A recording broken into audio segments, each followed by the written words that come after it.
Hello, everybody. Welcome to another week with EWC Accelerates, and we have a really special guest this week. But before we get started, we're going to make sure everybody has access. We've turned on all the streams, and we're going to spend a minute on what's happening with the competition over the next couple of weeks. A few of the countries have already closed their applications, and we have a few more with an August 2nd deadline. So we're really excited as we see some of your additional deliverables come in for Global Pool. Don't forget, you have 2 or 3 additional deliverables with Global Pool. So we want to make sure that you get those in ASAP because it's rolling admissions. But when we start announcing the country winners, we really have to make sure that we have gotten to see the best and brightest of all of you. And that means getting your documents in as soon as possible. So all the streams are up, Carlos. Are we all set to go? All set. Awesome. Well, without any further ado, can you take this down so we can bring in our guest of honor today? This is really special for us because as you all know, Carlos and I live in Miami. And a few years ago, a very special thing came to Miami. Jim McKelvey brought his family when he started Launch Code in Miami as the first pilot outside of where he had set up in St. Louis. And it really brought in a new day of people thinking about education and community development from someone who we all know and respect as someone who is really kind of a Renaissance man. So today's really special because Jim has a new book out, actually 2.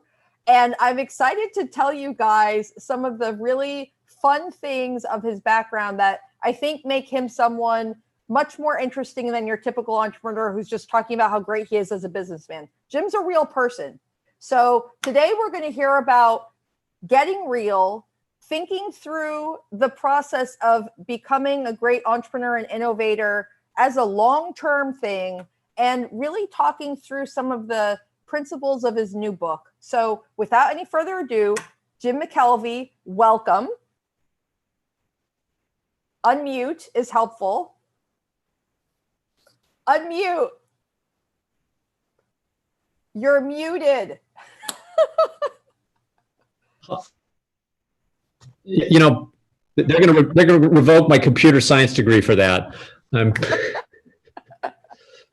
Well, we're super happy to have you today. On our call today, we have people from over 100 countries who have been part of Entrepreneurship World Cup, and we're so thrilled to have someone like you who is not just here to talk about how cool it is to be an entrepreneur, but really how to just be a better person. So I want to kind of get started with your background, because from being an artist and setting up glass blowing studios, and most importantly, educating other people on the art of glass blowing, all the way through to engineering, high-tech companies, education, and author multiple times over.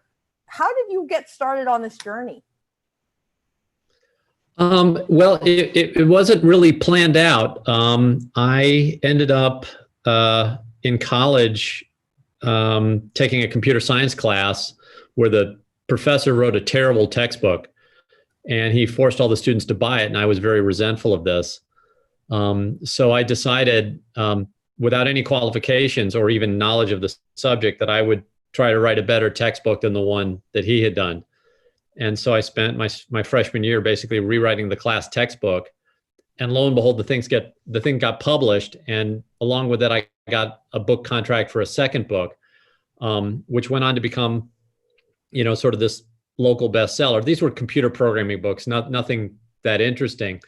But it really taught me that I could do things that I wasn't qualified to do, because I was not studying computer science. I was an economics student.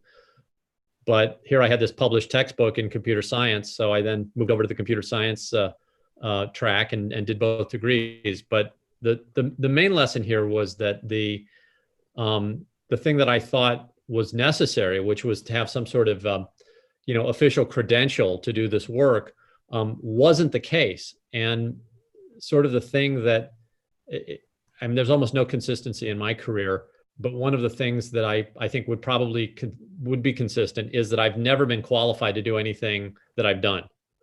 So I worked and supported myself as a glass artist for many years. I have no degree in glass. I have no degree in art. Turns out you don't need an art degree to make a living as an artist. We started Square, Jack and I. Jack's a massage therapist. I was a glass blower at the time. So you have two people who would, zero qualifications and payments.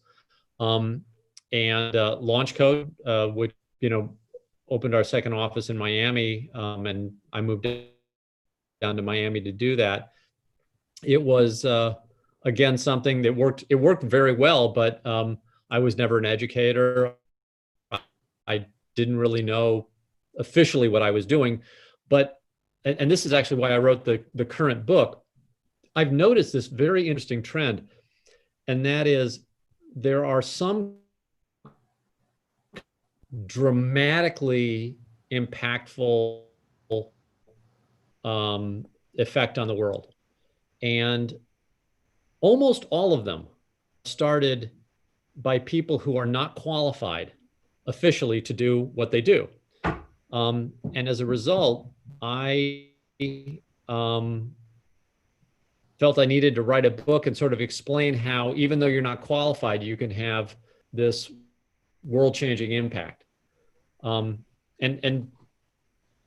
that's sort of my story. And I guess the reason I'm telling it is because I see a lot of people who I think have all the skills necessary to do amazing things, but then they disqualify themselves because, we are all taught to wait until we have that credential before we begin something.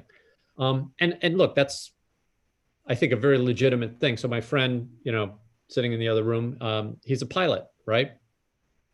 And he would be an idiot to get in a plane and fly without proper training. But that doesn't mean that the first pilots in human history, the Wright brothers, were qualified to fly their plane. Nobody was qualified to be a pilot at that point because no human had ever flown. So the first time you do something in human history, by definition, we are all unqualified. And what I wanted to do was show this pattern that allows unqualified people to build truly new things. And I've basically spent the last three years writing it. And I wrote almost all of it at CIC in Miami. That's where I went every single day to write this thing. And you had some great stories of other inventors and entrepreneurs who have taken that path. So can you share one or two of your favorite examples from history? Yeah, so the examples are super important because Susan, what happened was I didn't want to write a book initially. I was trying to answer a question for myself personally, which was how Square was able to survive an attack by Amazon. So what happened about 4 years in, Amazon copied our product, undercut our price, and they were expecting that we would just die. And that was a good expectation because at that point in history, every startup that Amazon had done this to got wiped off the planet. So we were terrified and we were looking for other companies that we could, copy to survive an attack by Amazon. Well, it turns out there are 0 companies if you want to survive. So we were terrified, but we just kept doing what we were doing. And interestingly enough, a year afterwards, Amazon relented and they quit. They got out of the business entirely. And they were actually really cool about the way they quit because they mailed everybody a Square reader, one of those little white Square readers. Oh, that's awesome. Yeah, they shipped these things out to, to their former customers. But as happy as I was that we had won, I couldn't answer the question as to why we had won. I wanted to know what happened here. And so I started looking around for other companies that had had similar experiences. And it turns out, if you're willing to look, sort of through history, there are literally hundreds of companies that have had similarly perilous fights with, entrenched competitors that almost certainly you would have bet on. And so when I saw this pattern, I was like, oh, this could be really something interesting. But the problem was I had been studying throughout history. And the problem with historical research is that it's very easy to choose the examples that support your theory and ignore all the counter evidence so you can convince yourself of anything. If you choose things selectively, I can prove the sky is orange if I take a photograph at the same time of the day. I could say, well, the sky's not blue, the sky's orange. And look, I got photographs to prove it, So I was afraid that I had done that. And so I needed to meet somebody who had lived through the same situation but was still alive. And the problem with most of my research was that these people were long since dead. But one of them was still alive. His name was Herb Kelleher. And if you know anything about entrepreneurship, Herb was a founder of Southwest Airlines. He was a legend. And so I called up Herb, and he agreed to invite me down to Dallas, Texas, to talk about Southwest Airlines in the early days, because I thought Southwest had lived through the same pattern that Square had. And so I took all my research and I gave it to Herb. And I said, Mr. Kelleher, is this what happened to you? Did what? Because I knew what I lived through at Square, but I didn't know if he thought the same thing was happening. And he was ecstatic. He was like, yes. He's like, this is exactly what we were going through. He's like, you tell it this way, but we told it this way. But it was the same forces at work. And Herb was the one that told me that I had to share this. He's like, you need to write a book or you need to tell the world about this, because it's a powerful phenomenon. And I was like, okay. And I was really excited. So I went off and I spent the better part of a year writing a book, but I didn't want to write a business book, because business books they're really boring. So I wrote a graphic novel. I wrote a cartoon. And I got ready to show it to Herb, and I called up Herb and I said, you never guess what I did. Like, I took all that research I did and I rendered it as a graphic novel. And I thought he was going to love it, because Herb had a great sense of humor, but he hated it. Like, he thought this was terrible. And I asked him why, and he said, you're taking a very serious subject and you're giving it a treatment that befits something much more trivial. And he said, Jim, I can't stop you from writing your graphic novel, but what I can do is ask you to leave me out of it. And I was not going to leave Herb Kelleher out of it. So I rewrote the whole thing as a book. But I think telling stories of other companies is important for two reasons. First of all, nobody wants to hear my story. I mean, Square's been very successful, but look, you can't just take a single test case. What you need, if you're trying to learn anything significant, you need a series of case studies. And I came up with probably 50 or 70 case studies. And then I cherry picked the 4 that I thought would be the most illustrative. But there are literally hundreds of examples of this phenomenon that builds world-changing companies. And so that's what the book's about. So share with us why you think Square won in the end. Like, what was the big learning and takeaway? So there were 2 major takeaways. The first was that invention looks different than copying. And you say, well, duh. But I mean, if you think about it, almost everything in the world that we deal with is a copy of something else, including people, right? I'm a copy of my parents. I'm in a room, I'm sitting on a chair. I mean, there's like everything in this room. I don't know if you can see around it. Like there is nothing original around me, there's a lamp on the table. I mean, it's an ugly lamp too. Look at that. It's a stack of rocks.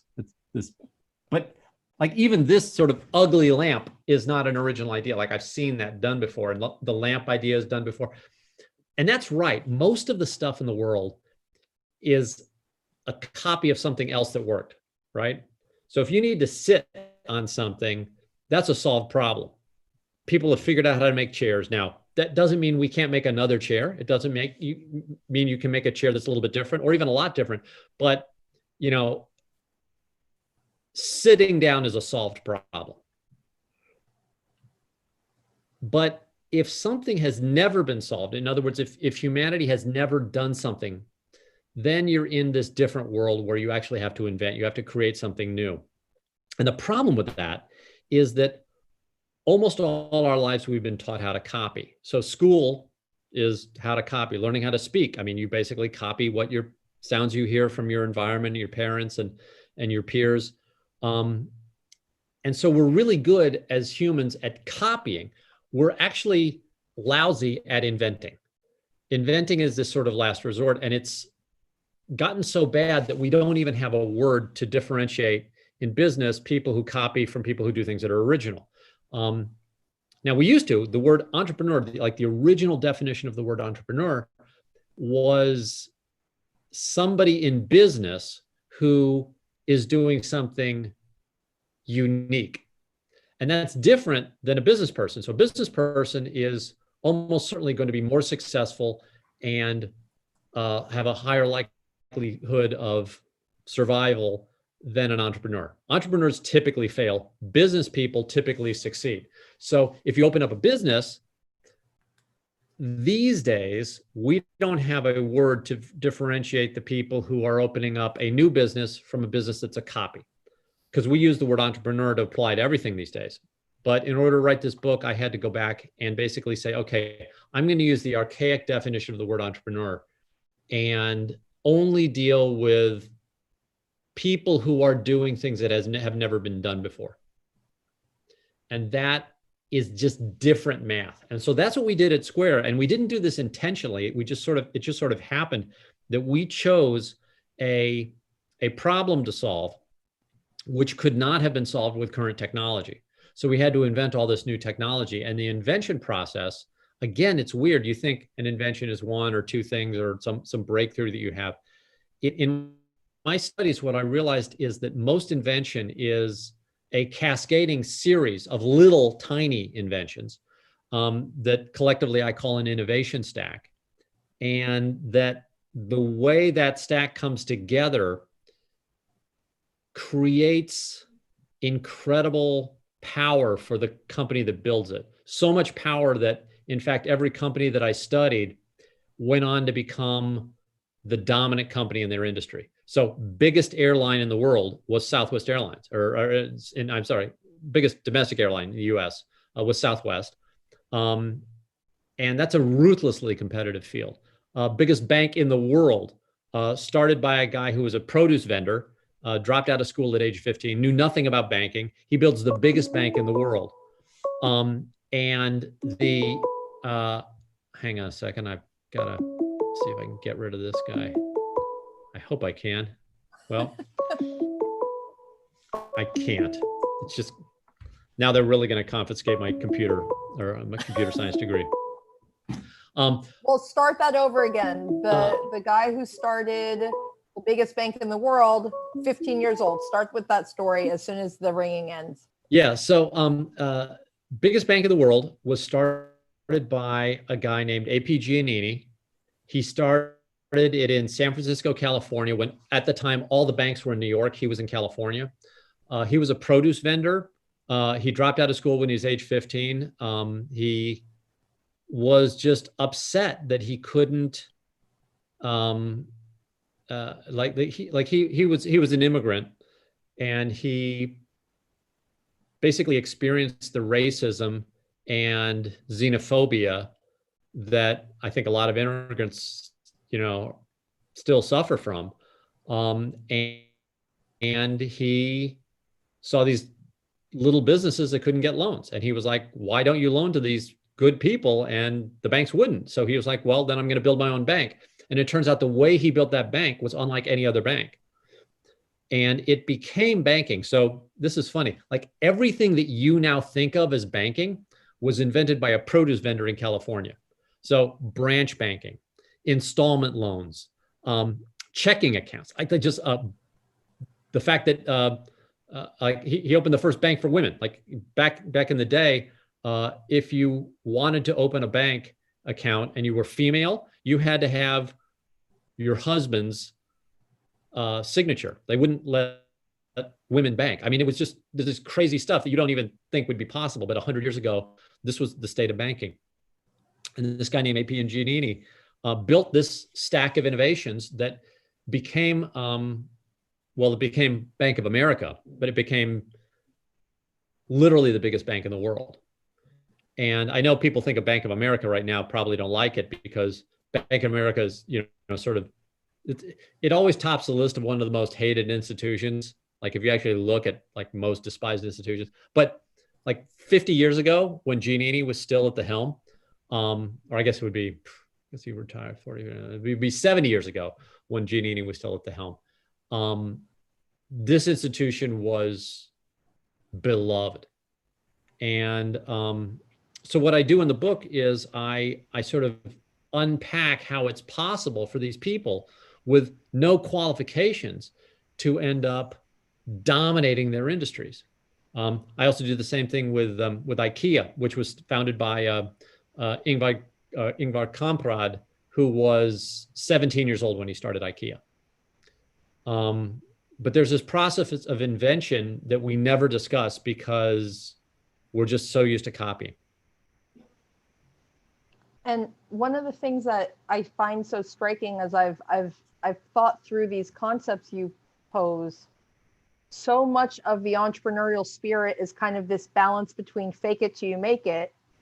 But at the same time, we need to know our stuff to show an investor, show a partner, be able to get that first pilot. So I know you to be a very humble, honest, ethical person. So how do you find that balance? I mean, you've been an investor, you've been an entrepreneur many times over. When you meet someone for the first time and you're assessing them as a potential investment, as a potential, advisor, where's that balance between we don't have the certification or what on paper looks like you can do it, but we have this big vision? How do you assess those people and kind of not have your BS meter go off, or ideally have it go off? What's that balance? So I play both roles. I both start companies and invest in companies. So I can tell you, I have a $150 million venture capital fund. And it's pretty excruciating because our VC fund only invests in companies that fit a formula. The formula is extremely limited. And if you don't fit that formula, we don't consider you. Now, the reason we do that is because we got this formula that works really well and it makes a lot of money, but it is super boring. Like it's just not interesting. And most of the companies that we invest in, although they are good, sort of incrementally, none of them are going to change the world. But maybe one or two, no, actually forget it. They're not. They're just like, they're going to make good money. They're going to be very successful. They're going to make a lot of people rich, but there's nothing inherently interesting about that.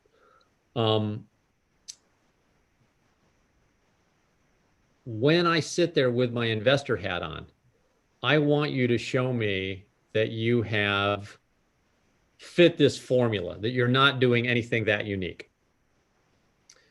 And then I will invest with you because I'm trying to make a return for my investors. When I start a company, I don't start companies typically that do things that have been done before. So basically, everything I've done that's significant has been these sort of binary, it's either going to work or not work, but it's not going to, like, we can't copy it from somebody else. So those investments are very, very risky. And in those cases, when I pitch, I always talk about the risks up front. So when we pitched Square, which was very, very risky because it had never been done. When Square started, we were breaking 17 laws, rules, and regulations with every transaction. So literally every time I ran a credit card through one of these things, I was piling up this list of transgressions. And that list was pretty scary to investors, and we admitted straight up, it was like, well, we're not compliant with OFAC, KYC. We're violating MasterCard's terms of service. We're violating these 3 rules that Amex has.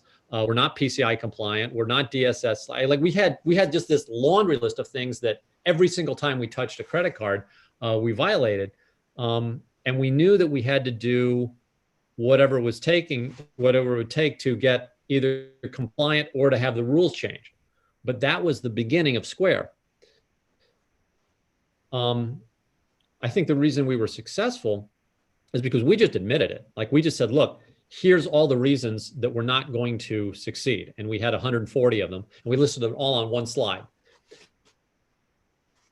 And by doing that, what happened was the conversation from one where most investment pitches are sort of this attack and defend mentality, where the entrepreneurs are on the attack and the investors are on the defense, and the entrepreneurs are lying in some ways, and covering stuff up, and the investors are trying to poke holes in the thesis, but there's very little collaboration. In Square's case, we basically sat down and says, here's what we want to do. Here's how we think we can do it. And here are every problem we can think of. And the beautiful thing about talking about every problem you think of in the investment pitch is that a lot of times the investors want to help you solve those problems. So we would literally get into conversations where potential investors would say, well, we know how to do that. Or like one of the things that we listed was Amazon attacks us, right? Well, it turns out that one happened. But, one of the guys from one of the VC companies was on, I'll just tell Amazon to not do it. And they're like, well, I don't know if he was lying or not because we didn't take his money. But the point is, there was a collaborative atmosphere started by this very frank admission of all the things that we knew we were going to have trouble with. So let's talk about that for a minute, because you've been an entrepreneur many times over, from kind of a retail establishment for the glass studio to education and NGO, nonprofit, everything in between. So when you think through the kinds of advisors you had, and as you fundraised for each separate type of business, what advice can you give to entrepreneurs about your learnings as you went through very varying types of businesses with different financial needs and definitely different levels of risk?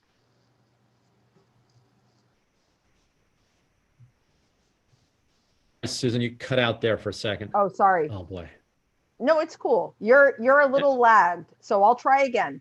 So yes, please ask the question again. As you have gone through many different types of businesses as an entrepreneur, seeking advisors, seeking investors, what advice can you give to entrepreneurs who might be doing that kind of lower risk business, like what you did with your glass blowing studio, which is just supremely cool, all the way through to taking on the big guys doing really crazy, disrupt the world things?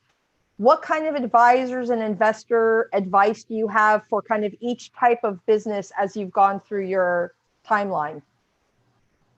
Certainly, it's an excellent question. So if I'm doing something that has been done before, so I'm opening up a coffee shop, or I'm building a software as a service business, or I'm going to be refining something and making it a little better, then I would be looking for advisors and investors who have familiarity in that industry. So basically what we want to do is, keep the band back together, and we're going to play the classics, right? We're not going to do anything new or experimental. It's a, 3-chord blues riff, and, that's a proven formula. We're just going to do the same thing. If I am actually trying to do something that has not been done before, then you need a whole different team. And you can pretty much forget about getting investors in most cases, because most investors won't invest in something that is highly, highly speculative. And most people won't work for companies that are highly, highly speculative. Some will. There's always a few that will. But generally, you're not looking for a team of experts. what you're looking for then is a team of zealots. You're looking for people who deeply care about the problem that you're trying to solve, and they don't care that they're underfunded. They don't care that it hasn't been done. They don't care that you're breaking 17 rules. They don't care that United Airlines is going to attack you. They are going to do it anyway. And if you look at these companies that I study, those are the people who make up the teams. And it's way more important to get those people right than to get the investors right. Although, getting an investor wrong sucks, but putting a team together of people who expect to be, sort of copying a business that already works, you're going to be sorely disappointed when you end up in this wilderness where nothing, none of the existing formulas work anymore. So let's talk that through. How do you build that initial team when you want to build a company that has a culture to be able to build that long-term innovation stack? What does that those first hires outside of the founders look like? And how do you even start to choose those first roles? So the first thing you do is you pick the problem you're trying to solve. You do the thing, you sort of point to the mountain. You say, okay, we're going to do this, or we're going to not succeed. So in Square's case, it was allowing, small merchants to get paid, so the basic idea with Square, which still works, is there, now we have a credit card reader, and how does this device with a credit card and a smartphone change the lives of small business people? And it turns out that very simple idea was pretty radical, because at the time, small business people, like really small merchants, couldn't get credit card processing. And because it was such a radical idea, we had some difficulty hiring, because people were, naturally hesitant to work for a company like ours, because we couldn't point to any other examples of it ever having worked. So in some ways, though, that's good, because it means that your team is going to be made of this core group of people who truly believe. And that group is precious to you. So if you choose the problem correctly, you collect around you people who deeply care. So when I started Launch Code, which is a nonprofit, we didn't raise any money. We started Launch Code, start to finish, $20,000. Now, what did we have to do? Well, we had to get our courseware donated. We had to get free office space. A lot of people worked for very little salary. I didn't take a penny. We were bootstrapping it, but everyone believed in the mission. And because the mission was strong, we were able to get a team together. And again, if you're doing something that hasn't been done, that's kind of all you've got going for you, is choosing a problem that you care about, and then hopefully infecting other people with your deep concern for solving this problem. But you'll almost certainly be underfunded. When you do something that is more commonplace, then all of those rules change. And what I would say is this. The reason I felt like I had to write a book is that every single business book that I talk about, or that I read, every one of them dealt with this idea of basically, here's a checklist to do what you have to do. Here's strategies for attracting investors. Here's how you do it. And those formulas work, but they only work if you're doing something that society has already accepted as something that's fundable or doable. My great example is open a coffee shop. Coffee shops make a lot of money. The margins on coffee are great. I know a bunch of people who are millionaires because they opened coffee shops. I know one guy who's a billionaire because he opened a coffee shop. And coffee will continue to be a good business. And look, you're probably drinking some as we speak. So there you go. That's a good business if you want to make money. But coffee is a solved problem.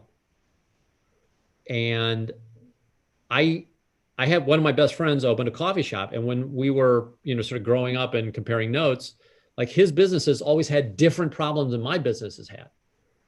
His businesses had problems of, sort of operational anxiety, were the beans in on time, and, were his employees stealing from him? And, he had these sort of issues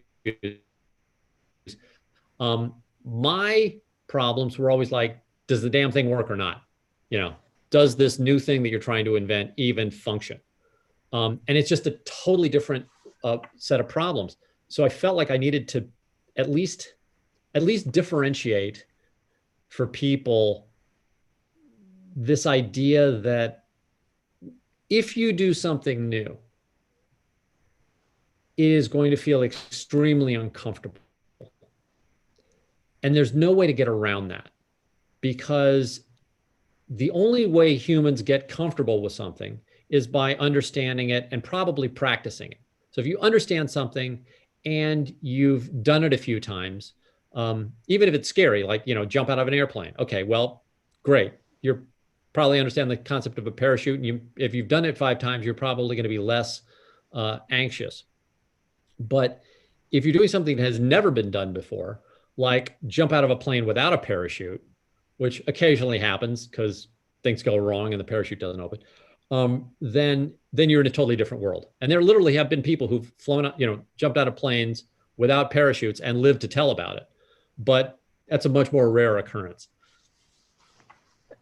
Well, one of the other things I think is really interesting about this story and the whole concepts in the innovation stack is you're an artist and you're also an engineer and a computer scientist. I'd love to get your thoughts on bringing those team members together, because for all of the businesses you've done, there needs to be that business mind. And you have all these creatives who are sometimes part of your job is actually helping them to figure out how to build businesses while they're getting to be creative. And the designers and the engineers, as you've built your own teams and as you've worked with so many different types of creatives and designers, how do you help them find that balance between beauty and art and actually getting something to a customer and delivering, whether it is art through glass blowing, etc., or just having that balance between solving the customer problem and design? Can you share some management of creative types with us? So yeah, I'm a lousy manager. You will notice one of the other things my companies have in common is that I don't ever run them. So Jack runs Square and John runs Mira and Doug runs Third Degree. I mean, I could literally list 7 companies now or organizations, including Launch Code, which is run by Jeff Mazer. And they're all run by other people because I'm not good at the process. So I would not take any management advice from me. Or maybe my management advice is find a good manager. But as far as the creative process, that is something that I do get involved in. And in those cases, I'm not a big believer in going to experts. I'm not a big believer in focus groups. I'm not a big believer in, Square was designed by 2 people, and then we brought in teams to refine and refine and refine and refine. But like the core idea was just Jack and me sketching. And I think there's a danger to that. And that is if you are doing something without sort of feedback from the world, there's a chance that you will create something that can't be built. But there is also less of a chance that you will create something that is absolutely just derivative of whatever has been gone before. So actually, I did this to myself. Like for the last 3.5 years, like I have been done 0 reading. I've done I read periodicals and stuff, but I've read no books. And the reason I didn't want to read any books while I was writing a book was that I was worried that I would read something and then it would affect my writing and I would start just naturally copying other people's ideas. And I thought, well, if I'm going to write something original, then I'm going to have to do it sort of without the input of all these other really super smart people who will probably, convince me to just write another version of what they did. So, but again, this is a high risk strategy. I mean, I'm not saying for business people that's a good thing to do. If you want to be an entrepreneur, it's a great thing to do. Like if you want to build something that has never been built before, then like a solo effort or a very, very small team of people who, passionately care about solving the problem is probably all you want to have. But you have to wait until you've got a problem that really inspires people, because most people won't work that hard if they don't care. Another question coming in from Facebook. How do you, as a co-founder, effectively break up tasks and roles to make sure nobody steps on each other's feet? What do you do to establish that easily with your co-founders in different projects?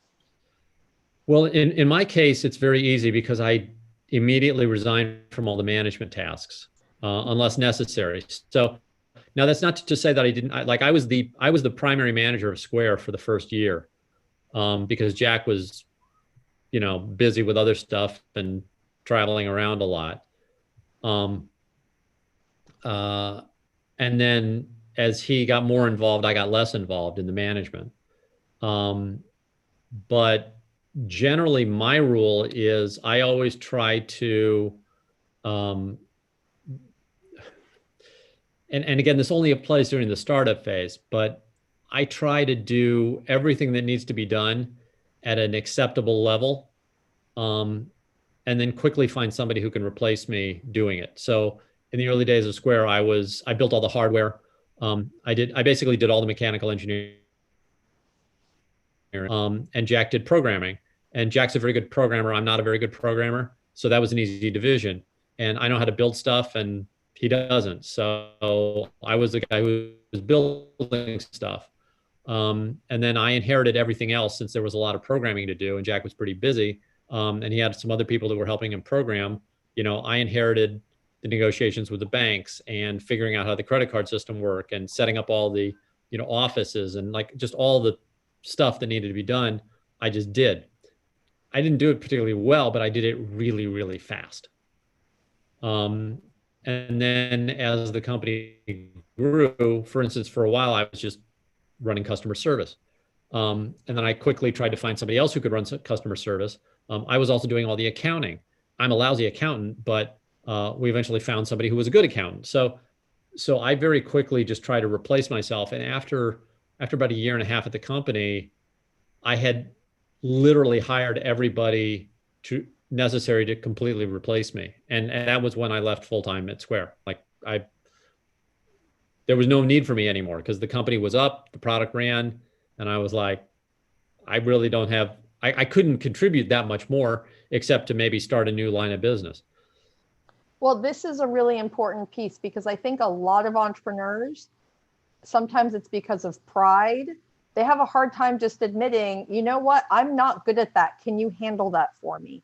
At what point did you realize you don't like management, you don't want to be involved in that, and you kind of just can admit that to people so that they know what to expect from you? It's all about expectation management, right?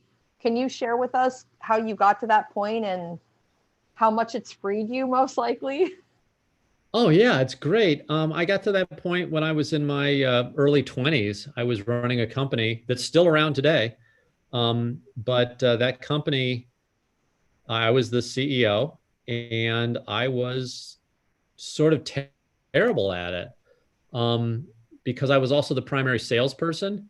And what I noticed is that as a salesperson, I was really effective. And as a CEO, I was really sort of lousy. And so, I would rather be a good salesperson than a bad CEO. So I asked somebody else to be CEO. And it was a really great decision. It's very liberating. As a matter of fact, one of the conversations that I often have as an investor with certain companies is I'm the guy that they bring in to say, hey, look, you suck as a CEO, but you built a great company. Now let's just let's get you out of the way so that we can run it properly. And you'll be much happier. So I learned that lesson very early.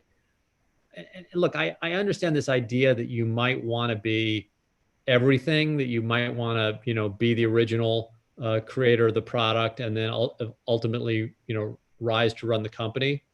But like running a company sucks.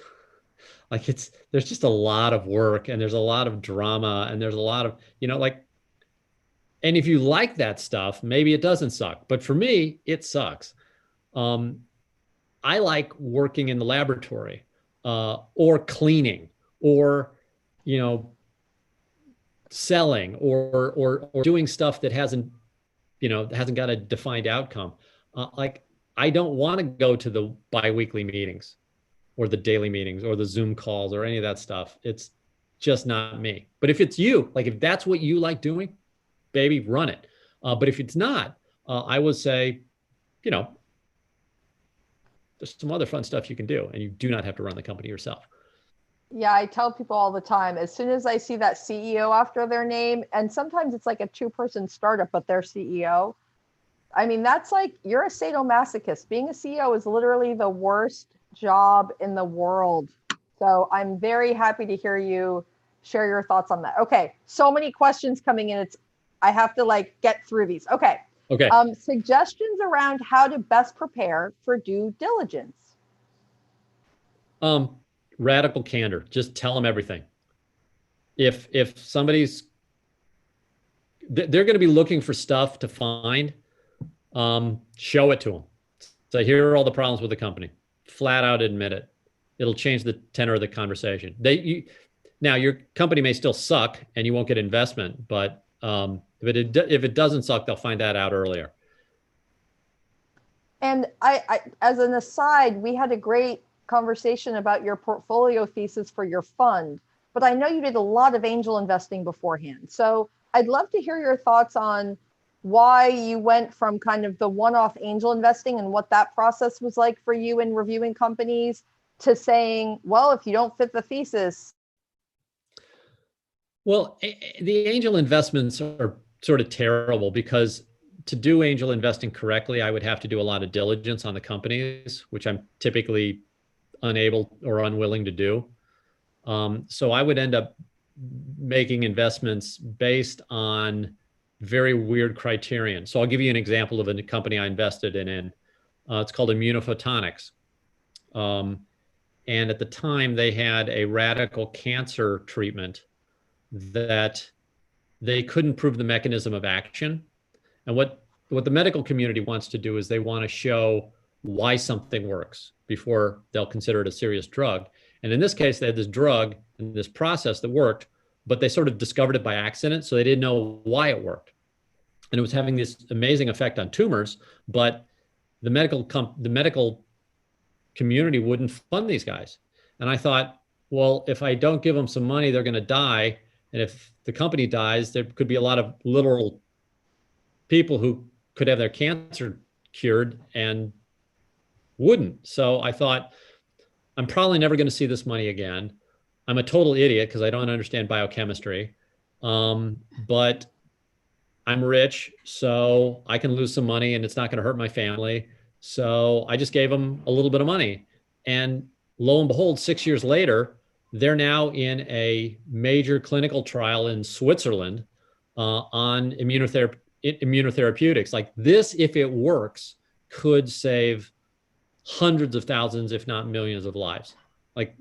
And it was an experiment. And that was one where I was an investor, but really what I was just an idiot. I was just somebody who would sit there and say, well, I can give you this money and I expect it to be vaporized. And then if it works, it's good for the world. Well, it turns out this one worked. And I was so surprised. I met with these guys last week because I, hadn't seen them in a couple of years, and their drug's working. That now it's got to go through a bunch of tests and it may have some bad side effects, and it's not making anybody rich yet, but it has, at least in testing, made some people healthy. So that seems like a pretty good investment. But my angel investing is sort of when I do an angel investment, it's not to get a return, a financial return. It's because they just need an idiot.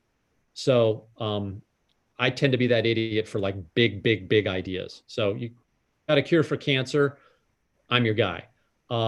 You want to make something 10% more efficient, leave me alone. Now, if you can make something 10% more efficient at scale, my VC fund would love to talk to you. But for me as an angel investor, I don't do that very well. So do you have any advice for new angel investors? Well, if you enjoy it, you can do it, but think of it more as a hobby. Angel investment, unless you have, well,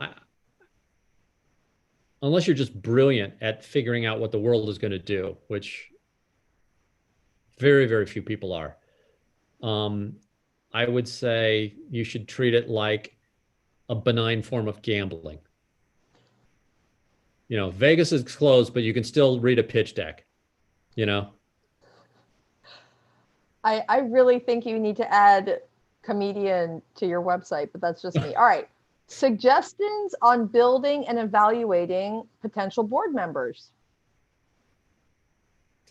Look for diversity of thought. What you want at a board is, in most cases, people who are willing to say the things that you have not said or that your people will not say. And more importantly, if you can do it, people that have enough gravitas or credibility so that you will listen to them even though you don't have to. So when we put somebody on a board, I only use two criterion. One is they're a subject matter expert, absolutely welcome to the board. The other one is they're just brilliant and have been through a totally different set of life experiences. And that person with a different set of life experiences can come in at a moment and say, wait a second, you're thinking about this, you know, like a 50-year-old white male would, not like, and then fill in whatever category I lack, and give me that perspective. And so I think diversity, I mean, it's all trendy now, but it has a real demonstrable value at the board level. And let's talk through cap tables, slicing the pie type mindset with early founders, employees, board members. How do you keep it clean and easy so that you're able to get knowledge and expertise as you need it? What's been your experience in incentivizing early employees, advisors, board members with equity? Any guidance on that? So most of the companies I start are centered around a problem. And if you care about the problem, you're going to show up and advise. I will give you a nominal amount of stock out of almost good manners. But if you're working for the stock, that's probably wrong. I have taken people on as advisors who turned out to be lousy advisors, and I have taken away their stock grants. I will just call you up and say, you've been useless, and I'm taking your stock back. So those are fun conversations. So I don't believe, I mean, yeah, there's some stock compensation, but the companies that I found are always sort of mission-based. So if you don't care about the mission, you're not going to work for us anyway. And if you do care about the mission, the stock is almost rounding error. Now with employees, it's a little different because out in California, everybody values stock options. In the Midwest, not so much. And in the East Coast, not so much. I really don't spend a lot of time doling out options or trying to get too stock focused. You know, if you got any stock at any point in the first 3 years of Square, you are obscenely wealthy right now. You know, and a quarter point here or there, who cares? I mean, yeah, it's $100 million, but ultimately the people who were there all got very, very richly rewarded, but they weren't there for the stock because at the time, nobody had any idea that it was going to be worth this much. So I don't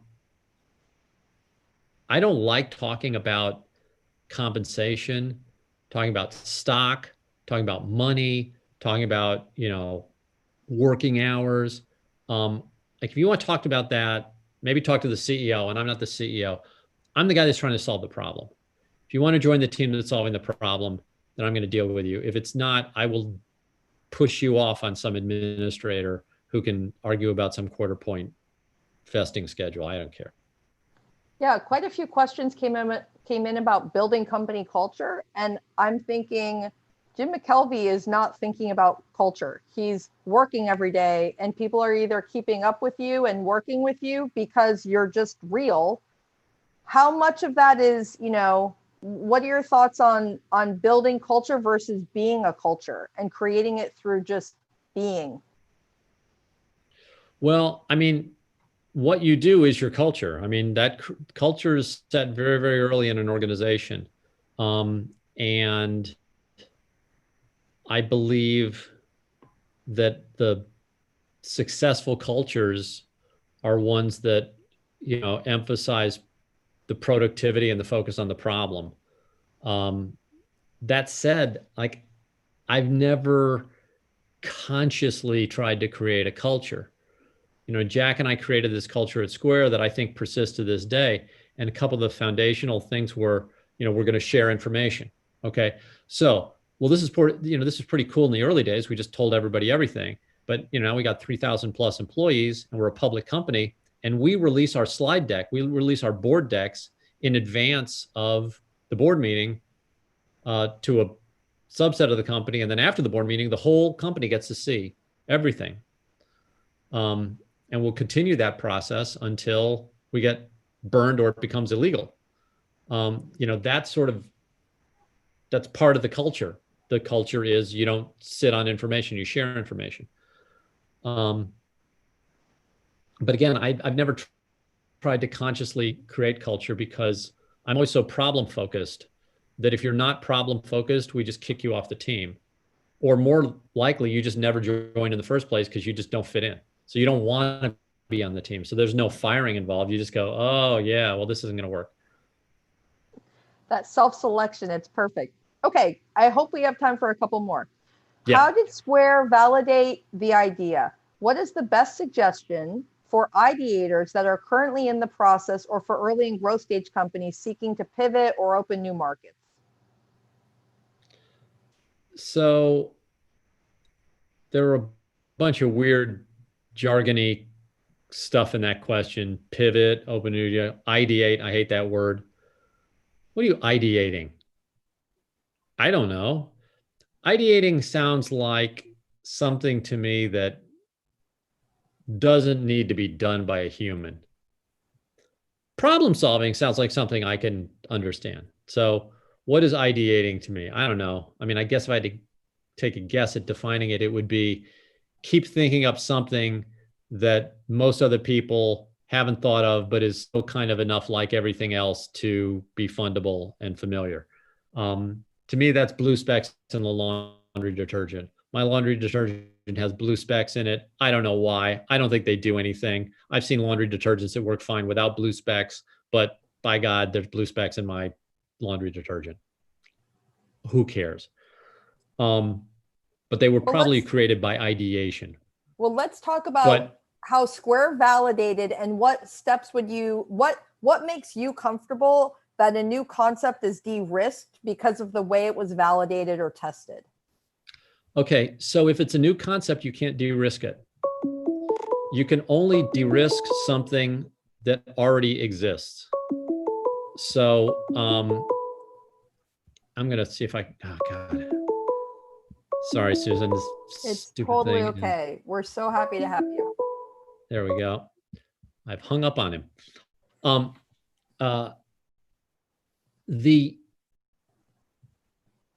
It's an excellent question, but it's not for the reason that you think it's an excellent question. This idea of de-risking puts you firmly in the business category. Like you de-risk a business, you do what others have done, that reduces your risk. You are now copying what society knows how to do. Congratulations, you'll probably make money. Now let me talk to the entrepreneurs. There is no way to de-risk entrepreneurship. If you are doing something that has never been done before, which by my definition is what an entrepreneur does, and that's the original definition of the word, then there is no de-risking for you. You don't get to de-risk it because you can't prove that it's going to work. The only way you de-risk something is by proving it's going to work. And if it's never worked in human history, then you can't de-risk it except by doing it.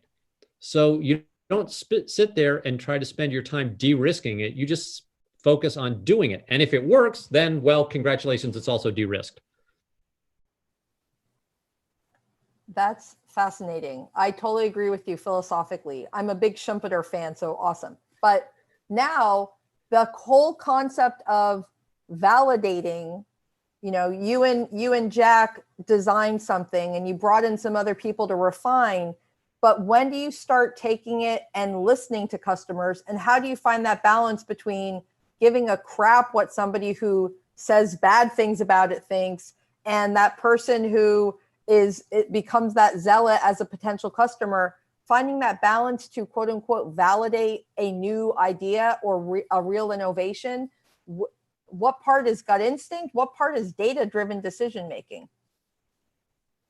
Oh, it's so easy. It's so easy because if you build something new, it's obvious.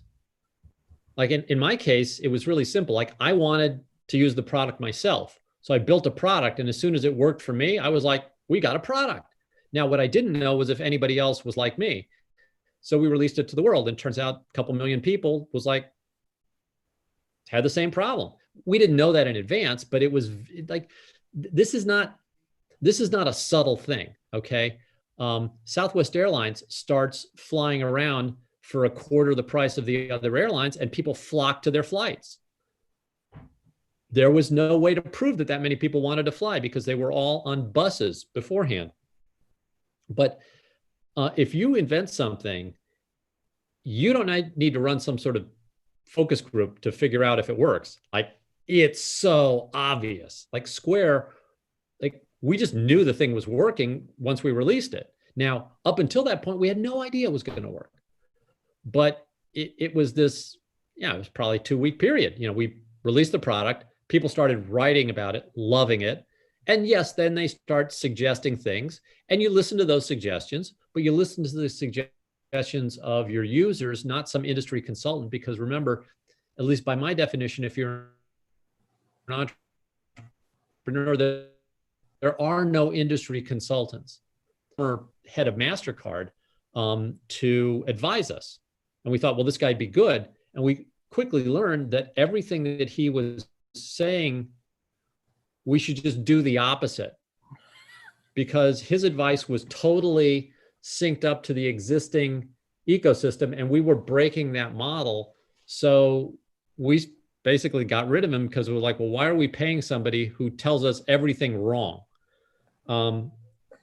But yeah, again, and this is, it's a fascinating question, because if I was talking to you about business, I would give you a different answer. I'm not talking to you about business. I'm talking to you about entrepreneurship. And in an entrepreneur's case, if it works, there's a line out the door. You know, Ingvar Kamprad, when he opened the first IKEA store, was so mobbed, he was afraid the building would collapse. His biggest fear on the day they opened the IKEA was that the floors would not physically support the number of people standing on them. He was worried about the entire building collapsing under him. You don't need a focus group to see that that's a successful business. Okay, but when most companies, before they put something out there, they want to try to find that fit instead of just opening and then hopefully a mob shows up. Part of that's marketing, part of it's communications, part of that is having that gut instinct that you actually represent this untold millions of potential customers who share your problem in the exact way that you perceive it, and have to deal with a solution that may fit you, but may not fit everyone else. So the question there is, where do you find that balance between wanting it to be good and bringing in other perspectives? Because if you just kind of release it and nobody shows up, it's dead. When do you know when to give up? That's the question. When do you actually give up versus, I don't want to use pivoting, but continuing to develop, right? So it's a great question. You give up when you're out of energy, when you can't personally continue anymore. or when the problem is solved. So take the example of United Airlines and Southwest. Southwest was a startup. United was the second largest carrier in the country. United, actually Southwest hired one of the former executives from United. And he said, under no circumstances are we going to do the things that we did at United over at Southwest. It's a totally different business. If you want to guarantee that there's going to be a customer base, the only way you can get that guarantee is to know that there is existing demand for the product. And the only way to know that is to build a product that already exists. So I know there is a demand for surfboards because surfboards have been invented and there are 50 companies that make surfboards. And if I want to sell a surfboard, I can study the market for surfers. But if I want to build a hoverboard, like something that levitates, I think there's a big market for that, but it doesn't exist yet, so I don't know. And maybe it turns out that the hoverboard that I build is so damn scary that no human is willing to get on it. You know, people are too weirded out that the thing floats 5 feet off the ground and it's, or maybe it kills people. But the point is, if you're building something new, you do not get the safety of doing a market study because you're essentially creating a totally new market. The people who flew Southwest Airlines were riding buses. They were not airline passengers. And the government did a survey of airline passengers, and they found out that everybody riding the airlines was either independently wealthy or working for a business. Because in the 1970s, airline tickets were so expensive that those were the only two people flying. And the government concluded that poor people didn't want to fly, or maybe not even poor people, like normal people didn't want to fly. Well, it turns out normal people love to fly. They just couldn't afford it. So Southwest builds this thing, and Herb Kelleher and his team felt like there was a market there, but he couldn't prove it. If you want the proof, you have to confine yourself to do what's already been done. But all the companies that I studied basically built for an unknown market they thought was there, but you can't prove it in advance. But they show up big. Like when you've when you build something and they're lining up in front of your bank on Sunday to come in and deposit their tiny little checks, is what happened to Bank of America. You got a hit. When they are camped in front of your stores, like Apple did, when they released, most of their early products, you got a hit. It's just so obvious. One more question, and then we'll wrap it up. So, what do you expect from people you mentor? How do you create a great mentor relationship? So the only people that I mentor are people who, well, it's not the only people. I'm looking for somebody who is sort of zealously energetic, and probably questioning themselves. And I don't like arrogant people. I don't like self-assured people. I don't like people who know what they're doing. And it's not that I don't like people who know what they're doing as people. It's that if they know what they're doing, then why do they need me? So I can confine myself to people who are doing stuff that is very unsettling. Because if you're doing something that has not been done before, even if you've been successful previously at other endeavors, it's a very scary, lonely thing. And that's, I think, the time when a mentor who's had similar experiences can help. But I mean, it gets back to the book. Like, the reason I wrote the book is that I don't have time to mentor 1 million people, but I wanted to give, first of all, a firsthand account, but then like a statistically rigorous account of what it's like to do stuff that hasn't been done before, because it's different. And your friends and family will tell you that you're crazy, and your friends and family love you and they have your best interest at heart. And they're going to tell you every reason why you should stop doing what you're doing. And from their perspective, that's good advice, because what they're looking for is they're looking for that proof case. I mean, like 5 of the questions you asked me were basically the same question, which is like, Jim, how do I get a guarantee? Jim, what's my checklist? How do I validate this? Like, you've asked the same question 5 times today in different forms. And the question is all like, please give me some certainty that this thing that I'm going to do is going to work. And I say, okay, you get that certainty almost all the time if you're doing something that humanity has already done. But if you're doing something that hasn't been done, then you don't get that guarantee. And since I don't have time to mentor everybody I meet, I wanted to write something. Basically, I wrote the book with one person in mind. And I won't tell you her name because she'd be embarrassed if I did. But she's very, very smart. She's very, very confident and very competent. But every time she comes up against a problem that she has not been qualified to solve, ordained, blessed, credentialed, diplomaed, she says, I'm not qualified to do this. And my answer to that is a little funny. I say, okay, yeah, if it's something you can be credentialed for, then obviously be credentialed. I don't want, people performing surgeries who haven't been to med school. But if it's something that humanity has not done yet, then by definition, nobody can be qualified. And yet it's still something that humanity can do. Like, we can still solve those problems. And I don't want talented people like my friend sitting on the sidelines because she says, well, I can't do this because she feels uncomfortable. And what I wanted to say is, yeah, look, if you're doing something that's new, you definitely are going to feel uncomfortable. There is no way to not feel uncomfortable. And knowing that you're going to feel uncomfortable helps a little bit. And that's what my book does.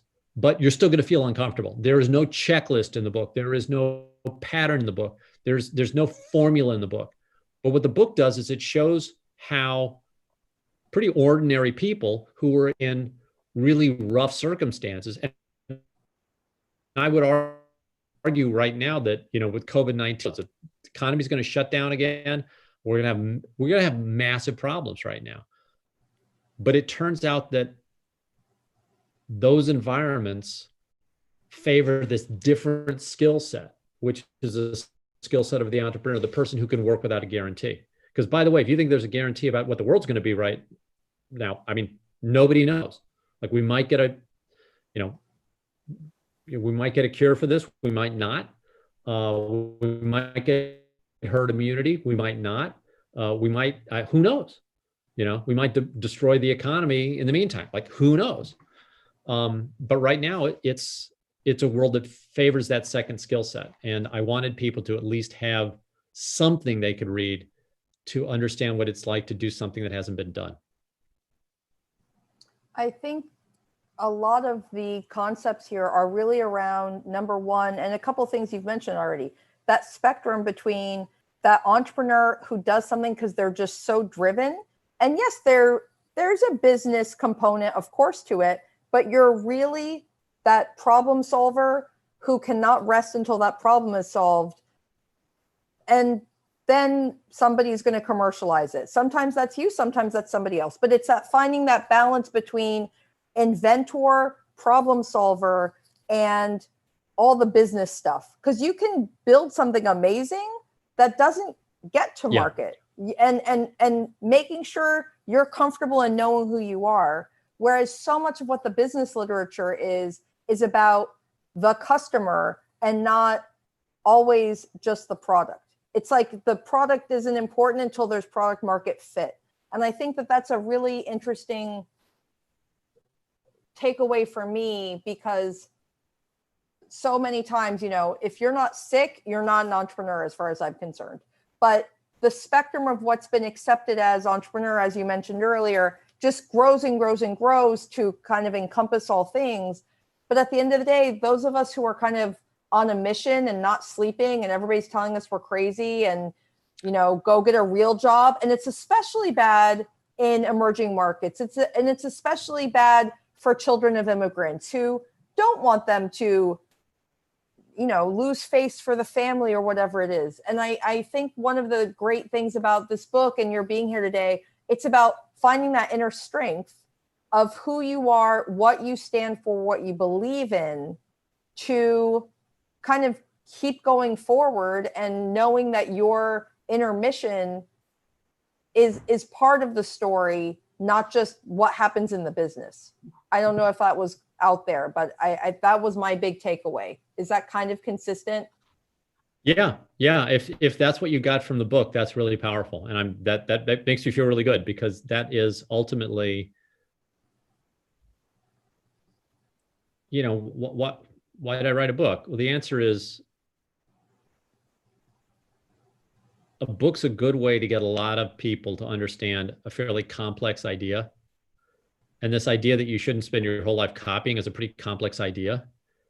And then to wrap around it this idea that most of the hyper successful entrepreneurs in history have been totally unqualified, it's really empowering.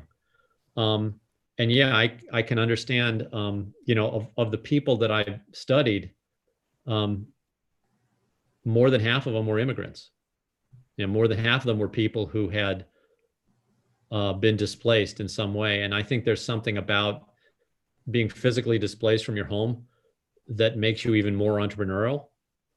And that's not a good thing. Like people should not be displaced from their homes, but it's one of these things that toughens you up tremendously. And I just think we need all that talent out in the world right now. I think it's the concept of, when you have nothing to lose, you can go for it. It's not like, I think that's been a very powerful part of what I've seen with so many of the entrepreneurs we've worked with. Last question. Okay. What was the most powerful thing that you learned about business or yourself in writing the Innovation Stack? I learned that I'm a very slow writer.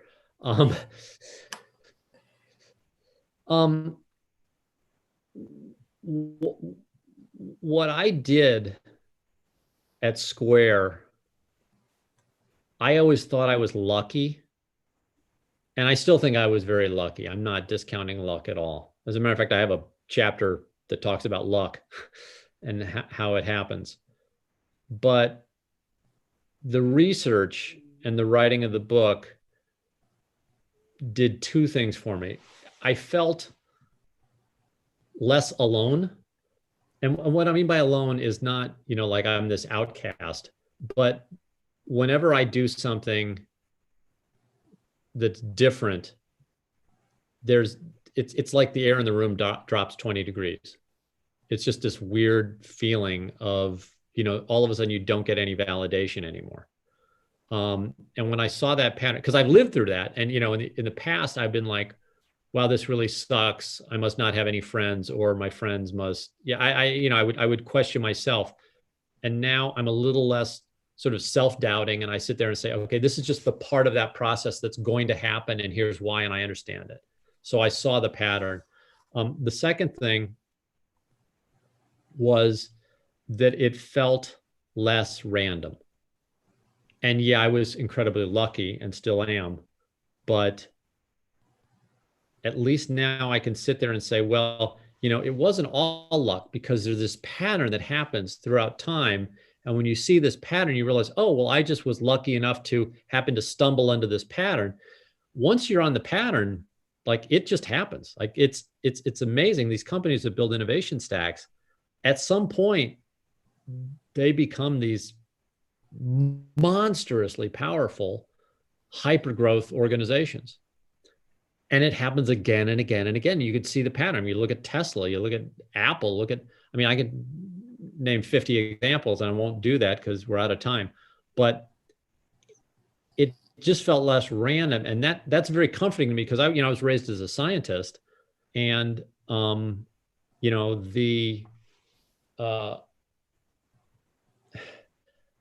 I don't want to wake up in the morning and think the world is just this random place. And when I saw this pattern that it sort of explained what happened to me, I was like, oh, okay, that was helpful. So that, and I didn't know that before I wrote the book. Writing the book actually taught me to then see this pattern. And I was like, oh God, now, I don't know if you've ever had, you ever have an eye injury? So I was glass. I had a piece of glass explode on me once. I had an eye patch for a couple of weeks. So I'm walking around with one eye. Okay. Turns out you can do pretty much everything with one eye. I drove a car with one eye. I did all sorts of stuff with one eye. But, and after walking around for 2 weeks with an eye patch on, you kind of get used to, you don't play catch and stuff, but you're able to function in your world. But I remember the day I took the eye patch off and all of a sudden the world was 3D again. It was just this revelation of, wow, I can judge depth. And that's sort of what it felt like to sort of get this pattern, because I'm seeing the same stuff. It's just that now I have this better ability, if I'm doing something, to sort of quickly evaluate what's happening. Like, is this a copy? And should I be using the tools of copying? Because there are a lot of really good copying tools. Or is this original work, in which case I have to use this different set of tools, and different teams and different people. And that's been helpful. It was kind of like taking the patch off. Yeah, it's a tagging refinement. That's how I would describe it in my head. Definitely. Well, Jim, we can't thank you enough for your time today. And I have great news. So many of you, if I used your question today, and a few of you who brought good questions in and we didn't get to, we're sending you his book. So you have that to look forward to. We have the list. Don't worry. We'll be emailing each of you. And we're so thrilled to be able to offer that. And I also shared the link to the graphic novel he wrote about the banking industry. So all of you can just download that, because that one's free. Yeah. That's the original intent, when I think it's always nice to see the original and the derivative work. That actually is the more interesting one for many of the business world population. But Jim, you were great. Enjoy the rest of your vacation. Hopefully see you back in Miami again really soon. And thank you for finding the time. Awesome insights. Thanks, Susan. Thanks, Carlos. Bye-bye. And guys, next week we have Brazilian investor Felipe Maia, who is going to be sharing with us some of the things going on in Latin America, what he's seeing from the ground. He is a master mentor. So I'm not just bringing investors on. You know me better than that. This is someone who I've seen him mentor, and the skill and precision he takes in helping people understand every level of building great businesses that can scale throughout Latin America and then do a proper US market entry. It's going to be a fascinating discussion. So we're really excited to see you all next week. And once again, Jim McKelvey, awesome. Have a great one, guys. Stay safe. Stay safe. Thanks. Wash your hands. Bye, guys. Be safe. Bye-bye.